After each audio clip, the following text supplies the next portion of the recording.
quitar. Tenemos en Efesios 4:31, quítense de vosotros toda amargura, enojo, ira, gritería y malicia y toda maledicencia. Usted ve, Efesios 4:31. Nosotros tenemos que quitar de nosotros lo que nosotros sabemos que no le agrada a Dios. Por ejemplo, en 2 de Corintios, capítulo 7 y verso 1. 2 de Corintios, capítulo 7 y verso 1. El apóstol Pablo dice: sabiendo que tenemos tales promesas, limpiémonos de toda contaminación de carne y de espíritu, perfeccionando la santidad en el temor a Dios. Recuérdate que el principio de la sabiduría es el temor a Dios. Amén. Entonces, vamos con el cuarto punto. Te lo repito: renunciar, despojarse, quitar. El cuarto punto, hacer morir. Eso lo encontramos en Colosenses 3:5. Haced morir pues lo terrenal en vosotros: fornicación, impureza, pasiones desordenadas, malos deseos y avaricia, que es idolatría. Entonces, tenemos que hacer morir esa lista que ya tú hiciste. Tenemos que hacerla morir. Tenemos que renunciar, tenemos que despojarnos de ella, tenemos que quitar eso de nuestra vida y tenemos que hacerla morir en nuestra vida. Cuando hagas esas cosas, va a ir cambiando, tu alma se va a ir regenerando, se va a ir transformando, va a ir sintiendo una llenura y un gozo del Espíritu Santo. Padre, gracias, Señor amado. Gracias, Espíritu Santo de Dios. Te adora mi alma, Dios. Recuerda que Dios no nos obliga a hacer ninguna de estas cosas. Tienes que saber que Dios no te obliga a hacer ninguna de estas cosas. Somos nosotros mismos los que tenemos que tomar la iniciativa de renunciar, de despojar, de quitar y de hacer morir estas cosas de nuestra vida para agradar a Dios. Tenemos que hacer morir lo malo, quitar de nosotros todo aquello que nos impide el crecimiento espiritual. Desde hoy empiece a renunciar a la amargura, a la ira, al pasado, al enojo, a los deseos de la carne. Cuando un ser humano está decidido a hacer la voluntad perfecta de Dios, todas sus promesas en Dios serán en el sí y en el amén. Cada vez que tú decidas renunciar y terminar con esta área de tu vida, Dios te va a decir: sí, amén, yo lo apruebo, yo estoy contigo, yo te voy a ayudar. Bendito sea el Señor. Me da tiempo a tocar otro punto. Recuérdese que hablamos que para liderar nuestra voluntad es rindiéndola, quebrantándola y vaciándola. Ya tratamos el primer punto, que es rendir nuestra voluntad. Ahora vamos con el segundo punto, que es quebrantar nuestra voluntad. Amén. Nuestra voluntad es quebrantada cuando Dios nos disciplina y nos castiga como padre a hijo en su amor.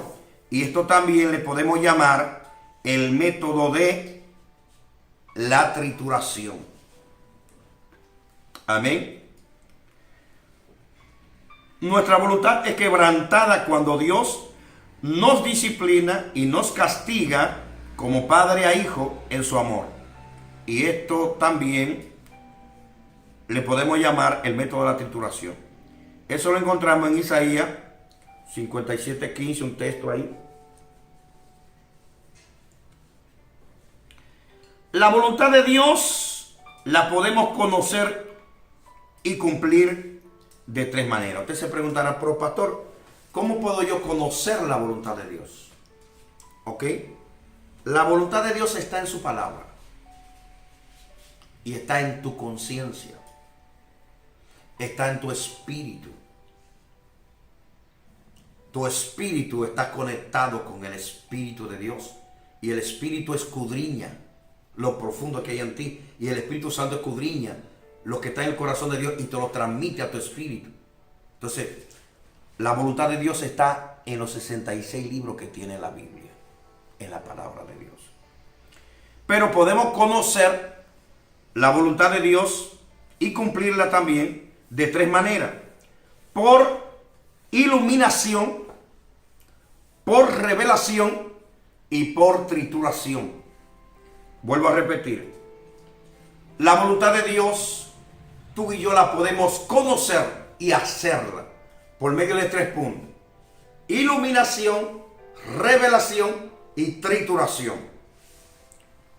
Por revelación, por iluminación la entendemos y la hacemos. Iluminación, el Espíritu Santo te ilumina.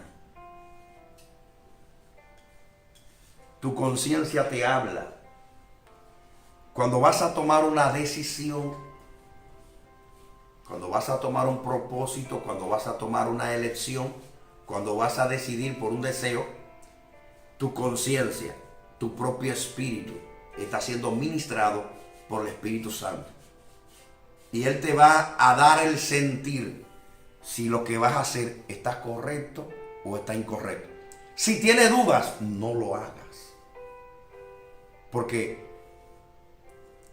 no caminamos por vista, sino por fe. Y todo lo que no proviene de fe es pecado. De manera que si tiene duda en lo que es una decisión, no lo haga, porque es pecado. Dios mío, siento la presencia de Dios. Gracias, Señor amado. Revelación. Se nos revela y la cumplimos.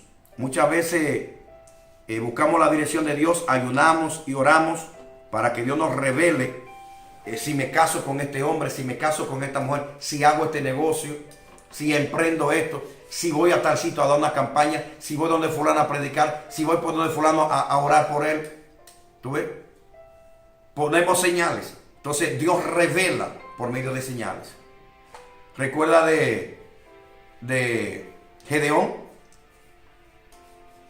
A Gedeón le revelaron: ve con esta tu fuerza y yo entregaré en tus manos a los madianitas.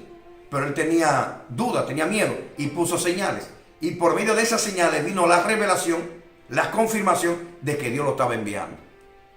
Entonces, por trituración, es el tercer punto. La trituración tiene que ver con las circunstancias dolorosas que Dios permite y utiliza para enseñarnos a cambiar. ¿Tú ves? Hay situaciones que se nos presentan en la vida. Vuelvo a repetirlo. Hay situaciones que se nos presentan en la vida que son tristes, que son dolorosas, que son horrorosas, que son penosas. ¿Tú ves? Es Dios que lo hace. Por medio de ese dolor y de ese sufrimiento, hacer que nosotros mismos hagamos cambio. ¿Te das cuenta? No sé si tú has oído, y con esto voy a terminar. Voy a leerte esta frase y te quiero hablar de 3 puntos. Recuerde que el obstáculo más grande en nuestra vida para hacer la voluntad de Dios es nuestra propia voluntad, es nuestro propio yo, es mi propio ego, el que me impide hacer la voluntad de Dios. Ahora, la trituración tiene que ver con estas cosas. ¿Has oído mencionar el lagar de Dios? Eso está en la Biblia. Él pisa el lagar del furor y de la ira de Dios, y sus vestidos están llenos de sangre. El lagar de Dios. El lagar representa un lugar donde en todo viñedo donde hay uvas, obligatoriamente tenía que haber un lagar. El lagar es donde se recogen las uvas y se echan. Es como una tina. Tiene una tubería de drenaje. Cuando está llena la tina de uvas maduras, una persona obesa, bien pesada, se sube arriba de las uvas y empieza a pisarla, a pisotear las uvas. Y mientras está pisoteando las uvas, por abajo, por el drenaje, hay un mogres que está esperando el jugo que está saliendo de las uvas. ¿Tú ves? Entonces, Dios tiene que permitir que por medio de la trituración, ¿tú ves?, quebrantar nuestra voluntad por medio de la trituración, permite que personas que amamos nos humillen, nos pisoteen, nos desprecien. Entiende que Dios te está triturando para que tú hagas el cambio de ser humilde. Eso Dios lo hace con la persona altiva, arrogante, orgullosa, vanagloriosa, vanidosa, jactanciosa. ¿Ve? Entonces, vuelvo a tocarte otro punto.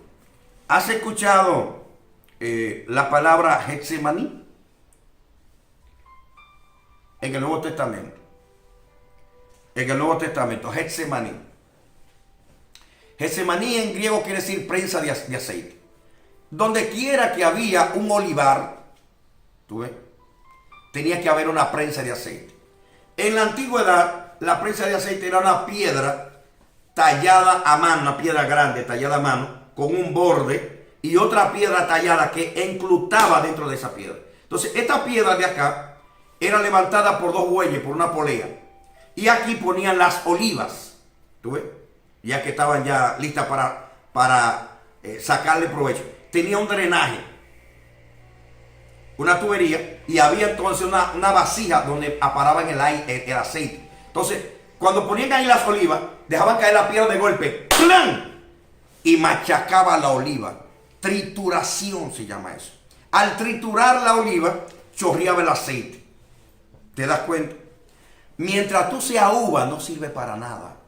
Cuando te pisoteen, cuando te opriman, cuando te desprecien, cuando te pisoteen, cuando pases por la trituración, entonces te vas a convertir en jugo, y el jugo se va a convertir en vino, y vas a alegrar el corazón de multitudes. Mientras seas oliva, no va a servir para nada hasta que no te machaquen por medio de la trituración. Entonces sacan el aceite, y con ese aceite vas a ungir a multitudes. Dios te bendiga, Dios te guarde. Me despido. Padre, en el nombre de Jesús, mira a tus hijos que están ahí presentes. Cuida su salida y su entrada. Abrázalo de la cabeza hasta los pies. Señor, permite que ellos puedan poner en práctica todo lo que les estoy enseñando, Padre amado. Que ellos puedan grabar y que puedan orar para que tú hagas la obra que hay que hacer de sanidad interior y liberación en la vida de ellos, para que ellos puedan ser instrumento útil para servirte a ti. Gracias, Señor, en el nombre de Jesús. Amén.